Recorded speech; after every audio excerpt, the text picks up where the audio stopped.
আসসালামু আলাইকুম। আমি মাসুম আহমেদ কাউসার, পলিটেকনিক এডুকেশন কোচিং সেন্টারের পক্ষ থেকে। আজকে আমরা যে টপিকস নিয়ে কথা বলবো, ফিজিক্স 1 পঞ্চম অধ্যায় বল এবং ঘর্ষণ। আমরা যদি প্রথমেই ফিজিক্স সম্পর্কে জানতে চাই, তাহলে আমাদের প্রথম কি লাগবে? বেসিক ক্লিয়ার করতে হবে। ফিজিক্স খুব বেশি কঠিন না, কিন্তু বেসিক ক্লিয়ার থাকলে ফিজিক্স একদম সহজ হবে। আমরা কথা বলবো বল নিয়ে। আমরা যদি প্রথমেই বলের সংজ্ঞা দিতে চাই, বল কাকে বলে? আমরা যদি বলের ডেফিনেশন করি, বল কাকে বলে? যা স্থির বস্তুকে গতিশীল এবং গতিশীল বস্তুকে স্থির করতে পারে, তাই বল। যা স্থির বস্তুকে গতিশীল, স্থির বস্তুকে গতিশীল এবং এবং গতিশীল বস্তুকে স্থির করতে পারে, গতিশীল বস্তুকে স্থির করতে পারে, স্থির করতে পারে, তাই বল। যেমন ধরো, তোমার এক বন্ধু রাস্তায় সাইকেল চালাইতেছে। আমরা যদি উদাহরণের সাহায্যে ক্লিয়ার হই, যে তোমার এক বন্ধু, সে কি করতেছে? সাইকেল চালাইতেছে। এই যে তোমার বন্ধু সাইকেল চালাইতেছে, প্রথমে কিন্তু সে স্থির ছিল, সাইকেলটা কি ছিল? স্থির ছিল। তখন তোমার বন্ধু কি করলো? পা দ্বারা বল প্রয়োগ করলো। তাহলে বস্তুটা প্রথমে কি ছিল? স্থির ছিল। বল প্রয়োগ করার ফলে আমি যখন বল প্রয়োগ করলাম পা দ্বারা, অর্থাৎ তোমার বন্ধু যখন বল প্রয়োগ করলো পা দ্বারা, তখন কিন্তু এই সাইকেলটা কি হইল? গতিশীল হইল। তাহলে আমরা বিষয়টা যেটা ক্লিয়ার করার চেষ্টা করতেছি আমরা, তাহলে এই যে বস্তুটা স্থির ছিল আবার গতিশীল হইল, এটার জন্য কিন্তু একটা কিছু দিতে হয়েছে আমার, যেটা বল। আমি বল দিয়ে কি করলাম? স্থির বস্তুটাকে কি করলাম? গতিশীল করলাম। আবার এইখান থেকে যখন তোমার বন্ধু এইখানে সাইকেলটা নিয়ে গেল, তখন তোমার আরেক বন্ধুর সাথে দেখা হয়েছে ওর, তখন সে কি করলো? এই সাইকেলটারে সে টান দিয়ে ধরে নিল, টান প্রয়োগ করলো, টান বল দিল। এই টান দেওয়ার ফলে গতিশীল সাইকেলটা স্থির হয়ে গেল। তাহলে এইখানে যে গতিশীল সাইকেলটা ছিল, এই স্থির হওয়ার পিছনে কিন্তু একটা জিনিস কাজ করছে, সেটা বল। আমরা ডেফিনেশন কি করলাম? যা স্থির বস্তুকে গতিশীল এবং গতিশীল বস্তুকে কি করতে পারে? স্থির করতে পারে, তাই কি বল। আমরা মোটামুটি উদাহরণের সাহায্যে বোঝানোর চেষ্টা করলাম। এরপরে যাব আমরা ঘর্ষণ। আমরা যখন দুইটা তল থাকে, একটা তল যদি অন্য একটা তলের উপর দিয়ে চলে, তখন কি দুইটা তলের মধ্যে কি সৃষ্টি হয়? বাধা, একটা বলের সৃষ্টি হয়, যেটাকে আমরা কি বলি? ঘর্ষণ বলি। দুইটা তল যখন একটা অপরটাকে কি করে? অতিক্রম করে, তখন কি একটা বাধা বল সৃষ্টি হয়, আর এটাকে আমরা কি বলি? আমরা বলি ঘর্ষণ বলি এটাকে।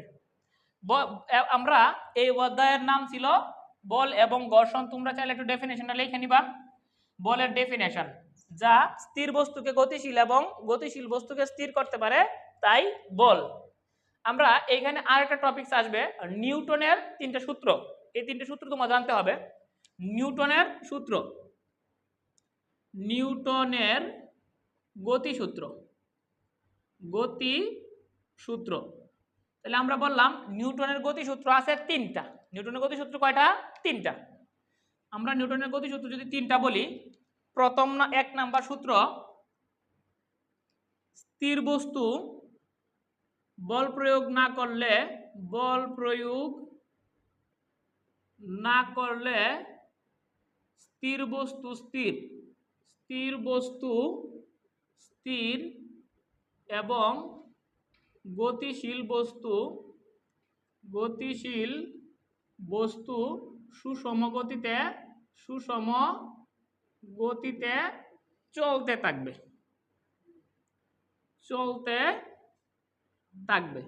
তাহলে আমরা কি বললাম? আমরা বললাম স্থির বস্তু স্থির এবং গতিশীল বস্তু কি থাকবে? সুষম গতিতে চলতে থাকবে। এটা কখন? যখন আমি বাহিক কোনো বল প্রয়োগ করব না। এটা নিউটনের প্রথম সূত্র। নিউটনের দ্বিতীয় সূত্র নিয়ে যদি আমরা আলোচনা করি, নিউটনের দ্বিতীয় সূত্র কি? বস্তুর ভরবেগের পরিবর্তনের হার। আচ্ছা, এটা আমরা একটু ক্লিয়ার করি আমরা উদাহরণের সাহায্যে। প্রথম সূত্রটা কি বলছে? বল প্রয়োগ না করলে স্থির বস্তু স্থির। একটা জিনিস খেয়াল করো তুমি, এটা একটা মনে করো একটা গ্লাস, এটা একটা গ্লাস মনে করো তুমি। এই গ্লাসটা যদি তুমি তোমার হাত দ্বারা না সরাও, অর্থাৎ কোনো ধরনের বল প্রয়োগ না করো, এই গ্লাসটা কিন্তু এইখান থেকে এখানে যাওয়ার কোনো সম্ভাবনাই নাই। তার মানে কি ছিল, সে স্থির ছিল, এই স্থিরটা স্থিরই থাকবে যদি আমি কোনো প্রকার বল প্রয়োগ না করি। আবার তোমার এক বন্ধু সাইকেল চালাইতেছে, যদি ঘর্ষণ বল বা যে কোনো বাধা বল বা যে কোনো ঘর্ষণ বল যদি না থাকে, এই সাইকেলটা সারা জীবন চলতেই থাকবে। শর্ত কি বলছি, কোনো প্রকার বাধা থাকতে পারবে না। এটা কিন্তু নিউটনের প্রথম সূত্র। কি বললাম, যা বল প্রয়োগ না করলে স্থির বস্তু স্থির থাকবে এবং গতিশীল বস্তু সুষম গতিতে চলতে থাকবে। এটা ছিল আমাদের নিউটনের প্রথম সূত্র। আমরা যাব নিউটনের দ্বিতীয় সূত্রে যাব। আমরা দ্বিতীয় সূত্রে যাব। দ্বিতীয় সূত্র বস্তুর ভরবেগের পরিবর্তনের হার। বস্তুর ভরবেগের পরিবর্তনের হার প্রযুক্ত বলের সমানুপাতিক। প্রযুক্ত বলের সমানুপাতিক। বস্তুর ভরবেগের পরিবর্তনের হার প্রযুক্ত বলের সমানুপাতিক। ভর যেদিকে ক্রিয়া করবে, বল যেদিকে ক্রিয়া করবে, বস্তুর ভরবেগ বল যেদিকে ক্রিয়া করবে,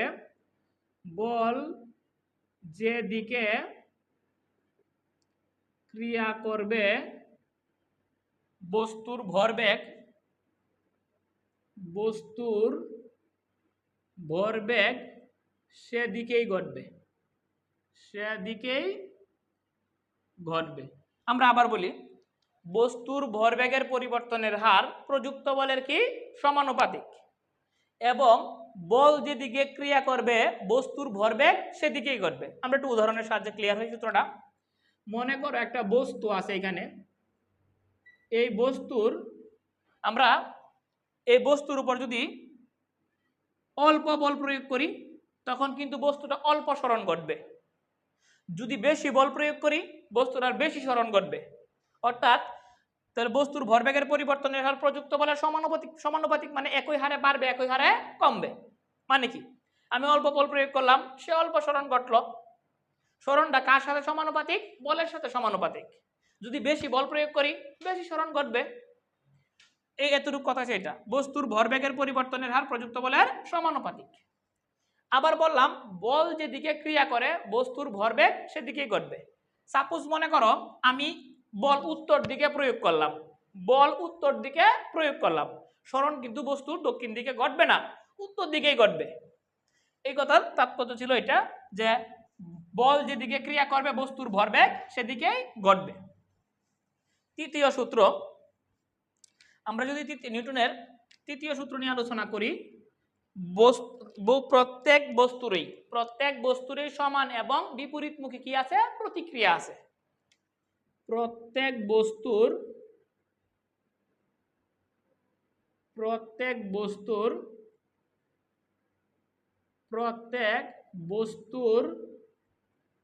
সমান এবং বিপরীতমুখী প্রতিক্রিয়া আছে।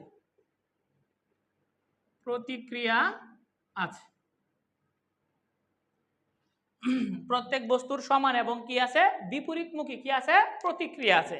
অর্থাৎ আমি যদি এই দেওয়ালের মধ্যে বা এই হোয়াইট বোর্ডের মধ্যে আমি যদি একটা বল নিক্ষেপ করি, এই বল নিক্ষেপটারে বলতেছি আমরা ক্রিয়া। এই বলটা কি করবে? একটা টেনিস বল বা যে কোনো একটা বল, প্লাস্টিকের বল, এই বলটা কিন্তু আবার ফিরে আসবে। এটাকে বলা হয় কি? প্রতিক্রিয়া। যে ফিরে আসছে, এই ফিরে আসাটাকে বলা হয় কি? প্রতিক্রিয়া বল। অর্থাৎ আমি কি বলতেছি, একটা বস্তুর, যে কোনো বস্তুর উপর যদি বল প্রয়োগ করি সেই বস্তুর একটা প্রতিক্রিয়া দিবে, তবে সমান, এবং এটা কি হবে? বিপরীতমুখী। এই ছিল নিউটনের তিনটা সূত্র। এরপরে আমরা একটু কাইন্ডলি এখানে তোমরা একটু এগুলো নোট করে নিতে পারো, তোমরা চাইলে নিউটনের গতি সূত্র সমূহ আসতে পারো সংক্ষিপ্তের মধ্যে, দেখো তোমরা এটা নোট করে নিতে পারো। এরপরে এই অধ্যায় থেকে কিন্তু দুইটা প্রমাণ আসবে, যে দুইটা থেকে একটা প্রমাণ আসবে। আমরা এগুলা একটু মুইসা দিলাম, এটা তোমরা নোট করে নিতে পারো এগুলা। এরপরে আমরা যাব প্রমাণ নিয়ে। আমরা প্রমাণ করব P is equal to mf। তোমার কাছে প্রশ্নটা আসবে, প্রমাণ করো যে P is equal to mf, এটা তোমার কাছে প্রশ্নটা আসবে। তাহলে আমরা প্রমাণ করতেছি কি P is equal to mf, প্রমাণ করতেছি P is equal to mf, এটা আমরা প্রমাণ করতেছি। আমরা প্রমাণ করতে গেলে আমরা একটু চিত্র নিব, প্রমাণ যে কোনো প্রমাণের ক্ষেত্রে আমরা একটু চিত্র নিব, চিত্র নিলে আমাদের জন্য সুবিধা হবে। আমরা যদি চিত্র নেই, আমরা ধরলাম এই যে একটা বস্তু, এই বস্তুর ভর m, এই বস্তুর ভর আমরা ধরলাম কি m ভরের একটা বস্তু, m ভরের একটা বস্তু, এটা u আদি বেগে আছে, এর আদি বেগ u। আদি বেগ মানে কি প্রথম যে বেগ থাকে এটাকে বলা হয় আদি বেগ। এখানে আমি p বল প্রয়োগ করলাম, কি বল প্রয়োগ করলাম, p বল প্রয়োগ করলাম। এই p বল প্রয়োগ করাতে এই বস্তুটা t সময় পরে, কত সময় পরে, t সময় পরে এর বেগ প্রাপ্ত হয়েছে v। সময় বল প্রয়োগ করলে অবশ্যই বেগের পরিবর্তন হইতেই পারে। প্রথমেই এই বস্তুর বেগ ছিল u, যখন আমি বল প্রয়োগ করলাম এর উপর t সময়ে এই বস্তুটা v বেগে প্রাপ্ত হয়েছে। এই ছিল, এটা তুমি একটু লিখবা, লেখবা, মনে করি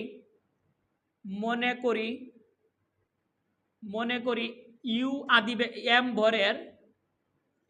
ভরের বস্তু u আদি বেগে চলতেছিল, u আদি বেগে চলার সময় p বল প্রয়োগ করে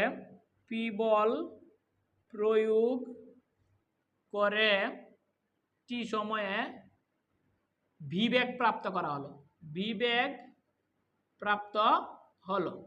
অর্থাৎ মনে করি m ভরের বস্তুর আদি বেগে, m ভরের বস্তু u আদি বেগে, মিসিং আছে একটা এখানে, u আদি বেগে চলার সময় p বল প্রয়োগ করে t সময়ে v বেগ প্রাপ্ত হয় বা প্রাপ্ত হলো। এখন আমরা যাব ভরবেগ। ভর এবং বেগের গুণফলকে বলা হয় কি ভরবেগ। ভর এবং বেগের গুণফলকে বলা হয় কি ভরবেগ। আমরা এখানে কিন্তু ভরবেগ দুইটা, কি একটা আদি ভরবেগ, একটা শেষ ভরবেগ। আমরা যদি আদি ভরবেগ লিখি, আদি ভরবেগ, আদি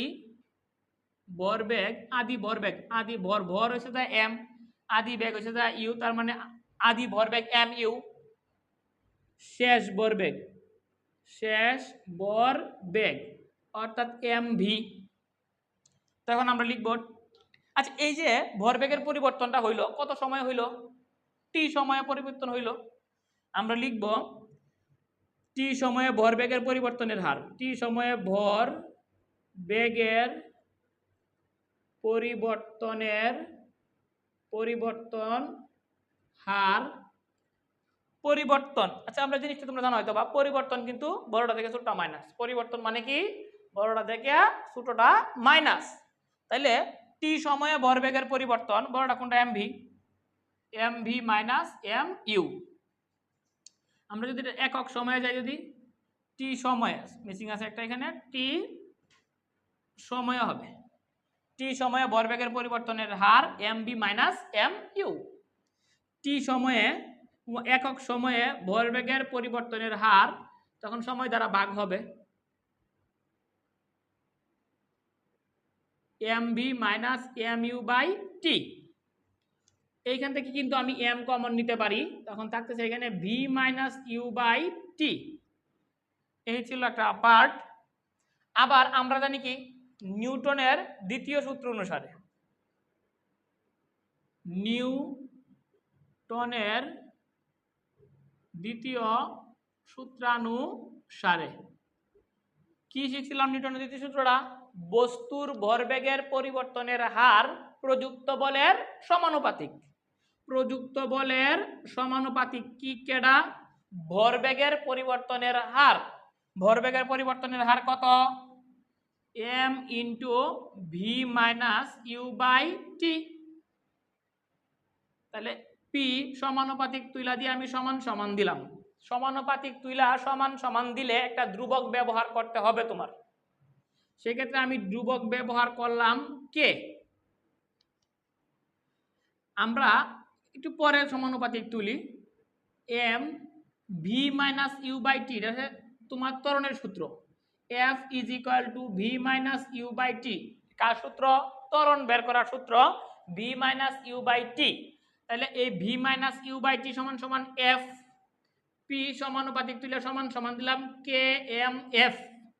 P is equal to M F যখন এই কে সমান সমান 1 হবে, তখন কি K P is equal to M F. তুমি লিখতে পারো কে একটি সমানুপাতিক ধ্রুবক, কে একটি সমানুপাতিক ধ্রুবক। আমরা প্রমাণটা আবার রিপিট করতেছি, একটু দেখো। একটা এম বলের একটা বস্তু, এটা ইউ আদি বেগে চলমান, আমি এর উপর পি বল প্রয়োগ করলাম, তখন টি সময়ে এটা ভি বেগ প্রাপ্ত হয়েছে। এটা বাংলাতে আমরা লিখলাম এটা। এরপর আমরা কি করলাম?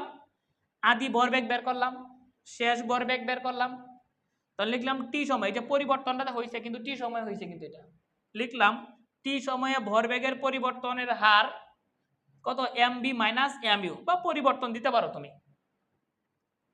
আচ্ছা, পরিবর্তন দিলাম আমরা, টি সময়ে ভরবেগের পরিবর্তন দিলাম কত? M V minus M U. একক সময়ে ভরবেগের পরিবর্তনের হার আমরা কত দিলাম? হার মানে সময় দ্বারা ভাগ হবে, হার থাকলে কি হবে? পরিবর্তনের হার, পরিবর্তনের হার কত? তাহলে সময় দ্বারা কি হবে? ভাগ হবে, তখন টি সময় দ্বারা ভাগ হয়েছে। এখানে এম আছে, এখানে এম আছে, আমি এম কমন নিলাম, তখন থাকলো কি? ভি মাইনাস ইউ বাই টি। আমরা নিউটনের দ্বিতীয় সূত্রটা কি শিখছিলাম? বস্তুর ভরবেগের পরিবর্তনের হার প্রযুক্ত বলের সমানুপাতিক, প্রযুক্ত বলের সমানুপাতিক ভরবেগের পরিবর্তনের হার। এটা কিন্তু ভরবেগের পরিবর্তনের হার, হার নিলাম আমরা।